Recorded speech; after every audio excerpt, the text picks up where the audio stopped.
Buenas noches, Pedro Gómez, titular Hola. de SICOM.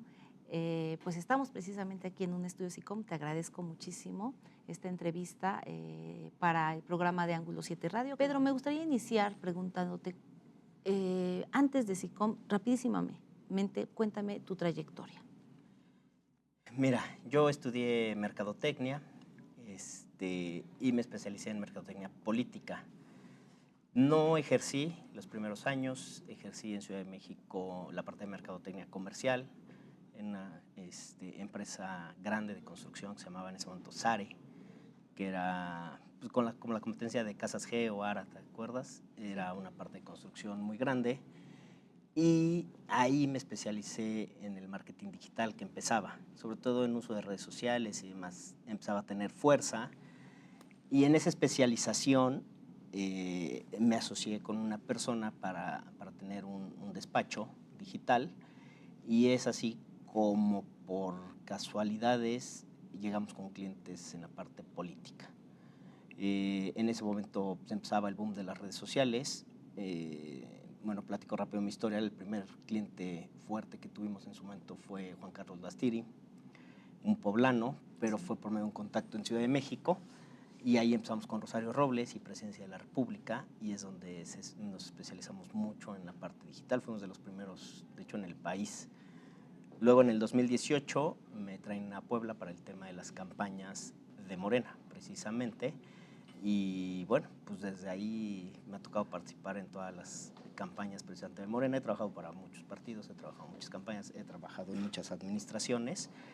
Y pues bueno, es así como empiezo la parte digital, y después eso me llevó mucho a la comunicación en general. Todo el tema de comunicación, llámese medios o llámese incluso producción. Me especializo en la parte ya de producción en el audiovisual y ahora en la parte de inteligencia artificial. He ido como tomando varios temas y varios, sobre todo siempre he dicho, como los temas de vanguardia, ¿no? En su momento fueron las redes sociales, en su momento fue la estrategia digital y ahora la inteligencia artificial. Llego en el interinato a Puebla Comunicaciones por un ofrecimiento de don Guillermo Pacheco Pulido, y me quedo en los inicios de la gobernatura de este sexenio, de Miguel Barbosa. ¿Y quién te trae en 2018 a Puebla? Porque entiendo que tu carrera la hiciste en la Ciudad de México. Sí, o sea, yo siempre he vivido en Puebla, pero sí trabajaba en la Ciudad de México, iba y venía. Y al primer personaje que conozco fue a Gabriel Biestro. Era presidente del partido Morena, y Claudia Rivera. Entonces, en el momento que se da la candidatura de Claudia, es cuando tomamos fuerte la parte de campañas. Y bueno, pues han sido muchas campañas. He sido coordinador de 38 en la parte digital. He hecho campañas en Estado de México, en Veracruz, en Tamaulipas, en Quintana Roo, Estado de México, Ciudad de México, Puebla, Hidalgo. Entonces, bueno, por todos lados se han dado en la parte de campañas, que era una especialidad. Pues es algo que me gusta mucho, la parte de campañera. Claro. Llegaste en agosto de 2023 aquí como director, en ese entonces todavía del SET, me recuerdo, pero se Sí. cambió, se volvió otra vez SICOM. Así es. ¿Qué metas te planteaste? Y pues a 2 años ya de esta, bueno, más bien año y medio, ¿no? Porque fue agosto de 2023. ¿Qué consideras que lograste al frente de SICOM? Pues mira, el primer reto fue como lo mencionó el gobernador, fue el cambio de nombre. Tú lo mismo lo dijiste, ¿no? Fueron administraciones y fueron nombres. La realidad es que ningún nombre funcionó. SICOM siempre fue la parte que la gente recordaba, ¿no? Incluso aunque tuvieran otros nombres como Puebla Comunicaciones, SED y demás, siempre SICOM era la parte fuerte y el que la gente ubicaba. Entonces ese fue el primer gran reto y el primer logro, ¿no? Regresar a SICOM, porque no fue sencillo.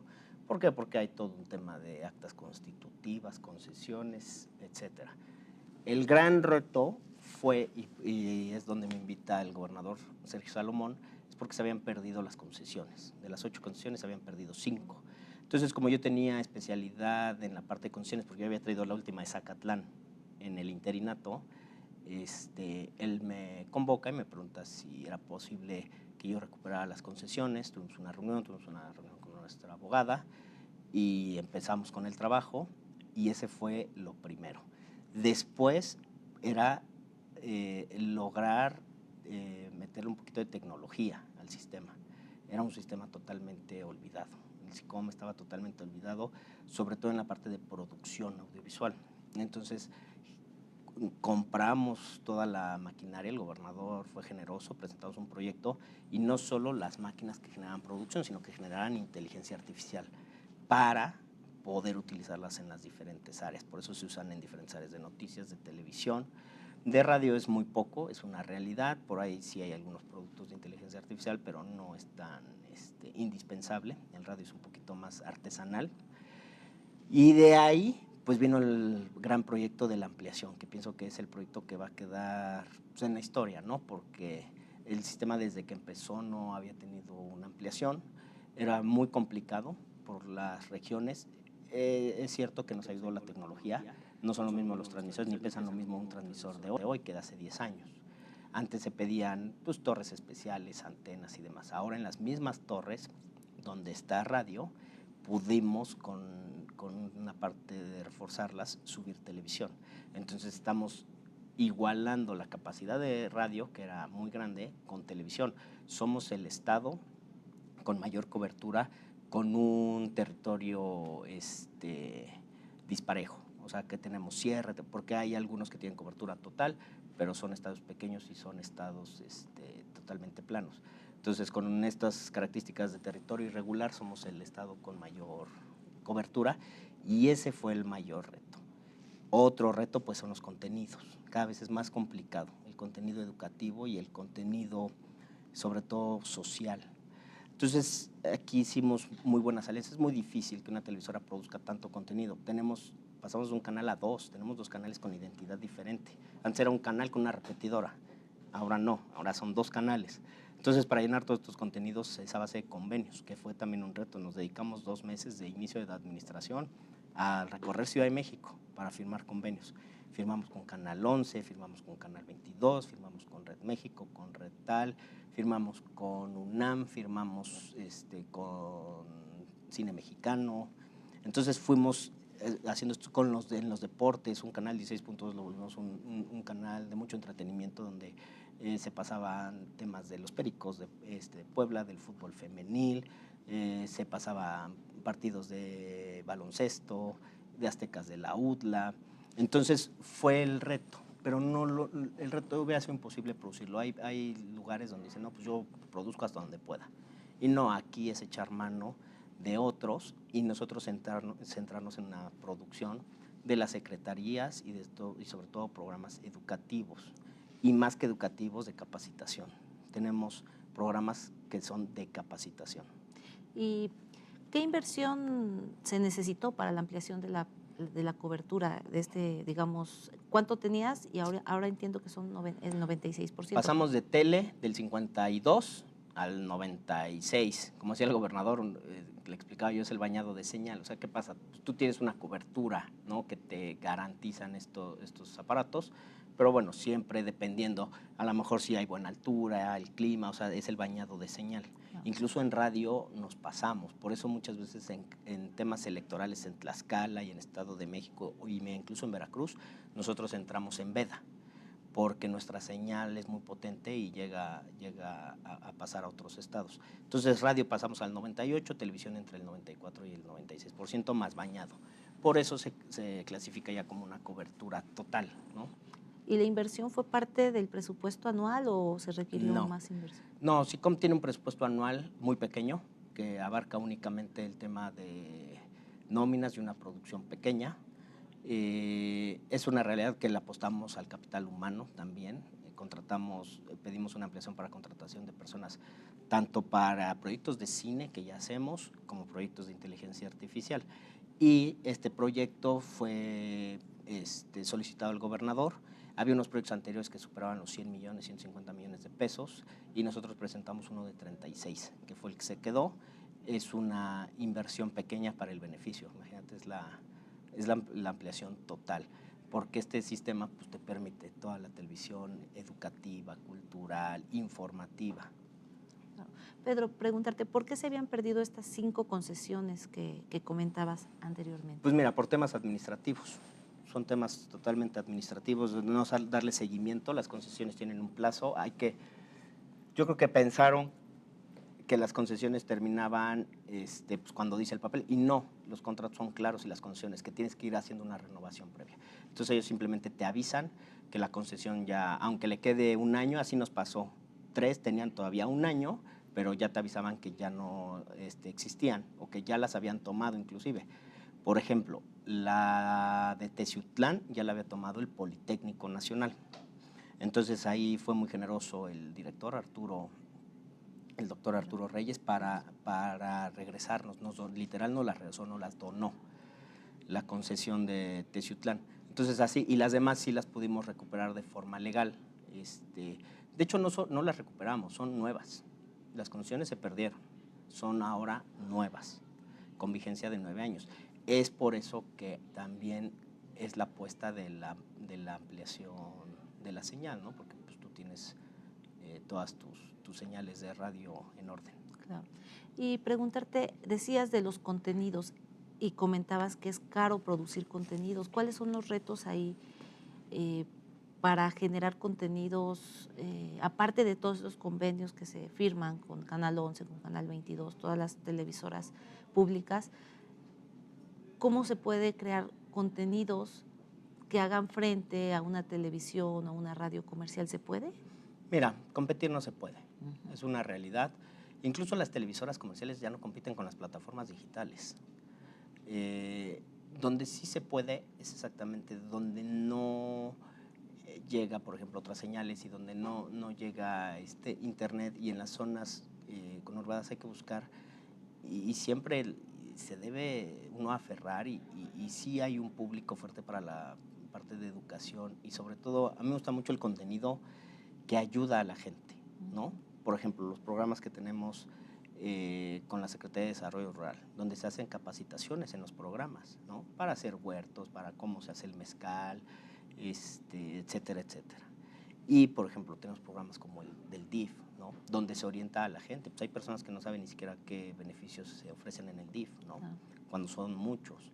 Entonces, esa parte de educación y la parte cultural, que también hay un público grande y que es nuestra obligación hacer cada vez mejores productos en la parte de cultura, sobre todo regionales, ese es nuestro segmento. Competir con la televisión comercial en la parte comercial es imposible, incluso ellos han perdido una batalla enorme con las redes y con las plataformas, llámese Netflix, Amazon.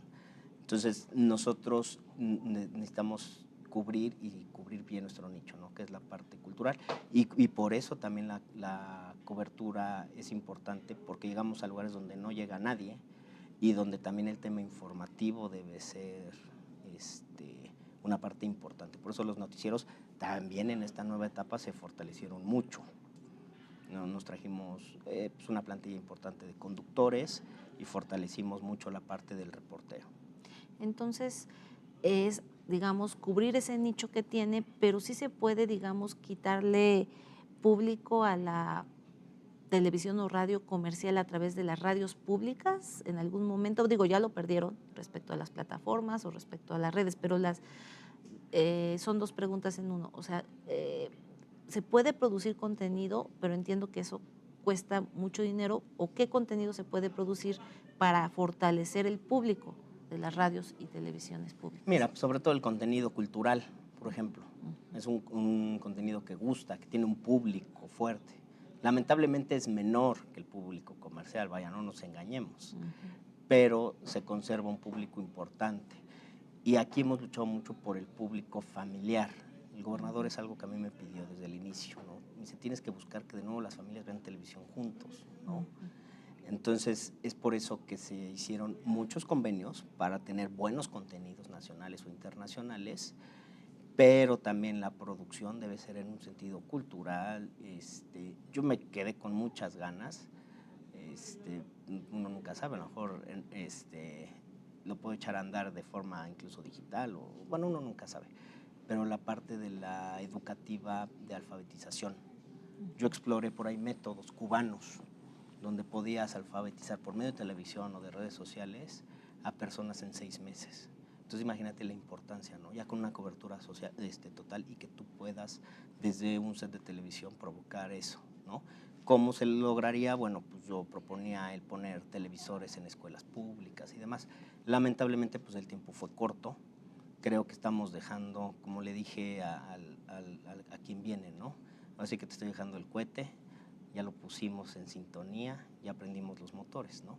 Entonces ahora sí, pues tienen mucha oportunidad de hacer volar todo eso, sobre todo en la parte educativa, que es donde yo me pienso que se deben enfocar ahora los gobiernos. Y finalmente, un panorama rápido de los programas que produces y con qué programas actualmente está produciendo. Ya me los comentabas, pero si me pudieras hacer un nuevo. Mira, por ejemplo, producimos los programas matutinos, que son programas de revista, pero con un toque mucho más local, que es importante. Producimos los noticieros, como te decía, son noticieros fuertes, y de ahí los programas, la programación, tenemos con bastantes secretarías programas. Por ejemplo, un programa que gusta muchísimo es el que conduce Sandra Ortiz, que es el de bienestar animal, que es un tema fuerte en estos tiempos, ¿no? Entonces, es todo el tema, se habla de todo el tema del bienestar animal. Ese es en conjunto con la Secretaría de Medio Ambiente. Tenemos el de Desarrollo Rural. Ese es un programa que gusta mucho y nos damos cuenta porque no deja de sonar mensajes, llamadas y demás por el tema de las capacitaciones que se le dan a las personas. Otro programa importante es el del DIF, donde ahí se menciona todo lo que la gente puede tener, porque el DIF pues es estatal, ¿no? Entonces muchas veces ellos solo tienen concepto de su DIF municipal y no conocían, ¿no?, lo que es jornadas incluyentes, jornadas diferentes, donde el DIF estatal brinda todos estos apoyos. Otro programa importante que tengamos en producción, los deportivos, porque todos estos convenios lo que nos provocó fue una derrama importante de deportes y lo que hicimos con los noticieros es volverlos muy local. Y bueno, tenemos pues más de 19 producciones, ¿no?, que se van generando. La barra infantil, regresamos fuerte a una parte de barra infantil, hace falta más, definitivamente es también otro reto que se queda ahí, pero fortalecer un poquito más la barra infantil. Y como decías, fortalecer programas culturales, probablemente el nuevo gobierno pueda fortalecer algunos más programas culturales. Exactamente, sí, tenemos por ejemplo el de Pueblo Andando, que es también turístico. Tenemos por ejemplo que cumplió 25 años, el de Mariana de Obertura, que es totalmente cultural, donde ahí damos seguimiento a toda la parte musical, todo el tema clásico, sinfónicas, etcétera. Muchos de esos programas lo mandamos nosotros a la red también. Tenemos muchos programas que se están viendo en otros lugares de México y del mundo. Hemos mandado programas a Argentina y a Chile. Y además, decir que tengo una última duda. ¿Cuánta audiencia tiene la radio y cuánta audiencia tienen los dos canales de televisión aproximadamente? ¿Tienes un Mira, panorama? como audiencia no, pero ahora sí tenemos los números de a quién le llega. O sea, le va a llegar a casi 6 millones de personas. Y en audiencia es muy complicado, y el tema del rating cada vez es más complicado. Nosotros nos vamos dando cuenta qué funciona y qué no por medio de las redes sociales y por medio de las llamadas y por medio del interés del público. El radio está muy medido, sabes perfectamente, porque la mayoría son programas en vivo y entonces la interacción del público es donde te vas dando cuenta y donde tú vas midiendo. Y es así, en las partes sí saca apenas una encuesta, para más o menos medir conocimiento del canal, conductores, etcétera. Entonces ahí es como nos vamos midiendo. Pero no se puede decir un número, no sé, por decir 100,000 personas ven o Mira, escuchan. por ejemplo, te doy y si quieres sacamos el número, pero en la encuesta fue una metodología, fueron 1,200 encuestas, fue con Más Data, y nos hizo favor de sacar un número ahorita de SICOM, y el 24% de la población ubica el canal de SICOM. Entonces, pues con eso puedes tener una idea. 1,000,000 de personas, más o menos. Exactamente, que ubican y que consumen alguna vez SICOM.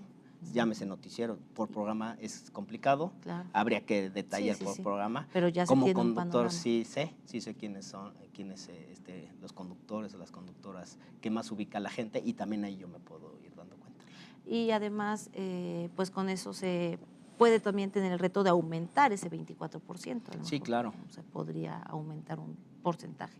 Finalmente, la última pregunta, yo sí quisiera saber, con toda tu experiencia, pues de consultor, que ya no hablando de SICOM, pero no te quiero dejar de hacer esta pregunta, ¿qué consideras que ha cambiado o qué es lo más valioso y qué es lo que ha cambiado en los últimos años como consultor, digamos, de campañas, de proyectos políticos? ¿Consideras que ha cambiado algo o es igual que hace? No, se ha cambiado mucho. El consumo digital es brutal, la desinformación es brutal, entonces sí ha cambiado. Si te das cuenta, ahora vivimos una etapa donde lo genuino es lo que vale. Okay. Entonces, si te das cuenta, los actores políticos, ya el gran inicio fue con el expresidente López Obrador, ¿no? Con personajes fuera de pose, muy genuinos.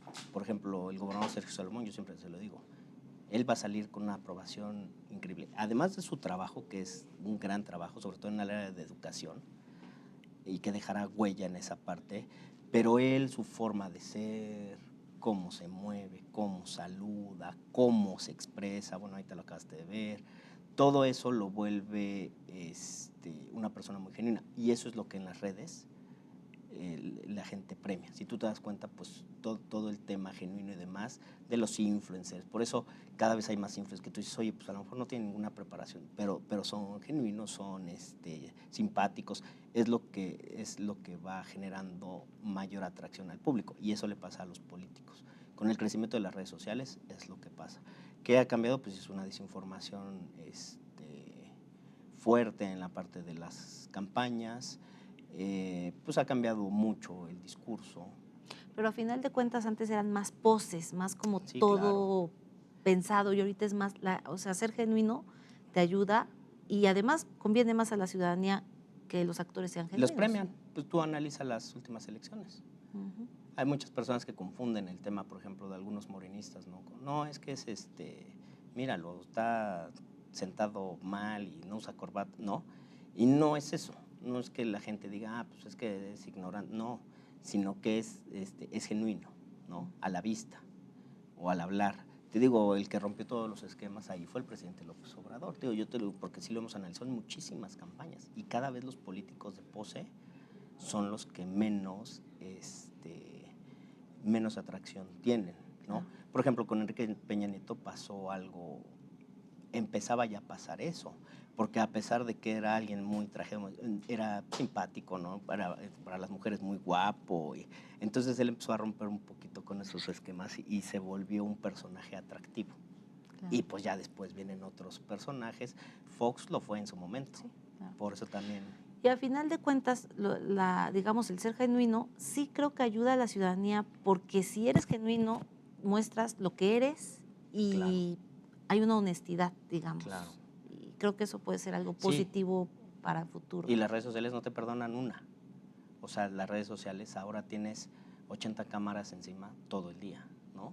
Antes pues, los políticos únicamente esperaban la foto del periódico, ¿no? O la televisora. O tenían todo programado para decir lo que les dijo su asesor, pero ahora exacto, si te equivocas y eres muy evidente, sí, pues la ciudadanía te castiga. Y ya los ven y los graban en cualquier lado, ¿no? En un restaurante con su familia. O sea, ya no hay forma de que un político oculte. Eso entonces, es positivo. Entonces, ese es el gran cambio, de los últimos años para acá, donde yo inicié. Ese es el gran cambio. O sea, el desarrollo de las redes sociales han revolucionado, y no solo la política, sino todo en general. Pues Pedro, te agradezco muchísimo. No sé si quieras agregar algo más. Pues no, te agradezco mucho, y mira qué bonita parte de terminar, porque pues ya termino en 2 días, 3 días, y pues bueno, con esta nos despedimos, ¿no? Muchas gracias. Te agradezco mucho.